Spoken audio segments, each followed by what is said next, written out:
Well, it can only be described as a riveting and horrific story. Nung Plantiveau and her husband Francis shared it with us at their apartment in Saint-Mandé, which is just a few hundred meters from that supermarket, the kosher supermarket, where she found herself a hostage last Friday. She had actually just gone to do a bit of shopping that day when she discovered that she was in the middle of a hostage taking.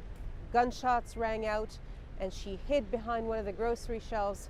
And by the time the gunman actually found her there, she had witnessed him murdering at least 2 people. She was sure that she would be next.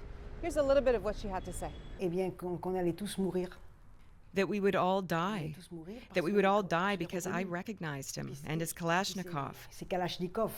I thought, okay, he's there, that's it. Beside him there was this pool of blood that I didn't look at.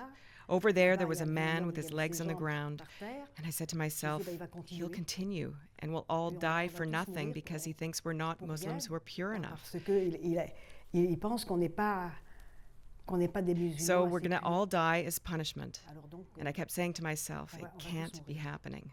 The standoff lasted for more than 4 hours, during the course of which Plantiveau did have a chance to interact with the gunman. He asked her at one point whether she was bothered by the moaning of an injured man who he had shot, and she had said in her own mind it was unfortunate that there wasn't some possibility of getting him to hospital because she felt he probably could survive. She also asked him whether he had any siblings. He told her that he had 9.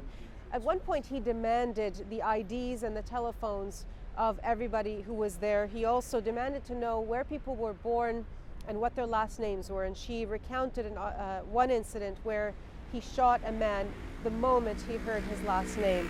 Now, eventually the police did move in with hundreds of bullets and with grenades, and the policemen urged all the hostages to run out. But Plantiveau was so moved by the experience and so weakened by the fear that she said she simply could not. Her legs were trembling. And so one of the policemen lifted her up and carried her over his shoulder and ran out. And there is a photo and video that captured that moment.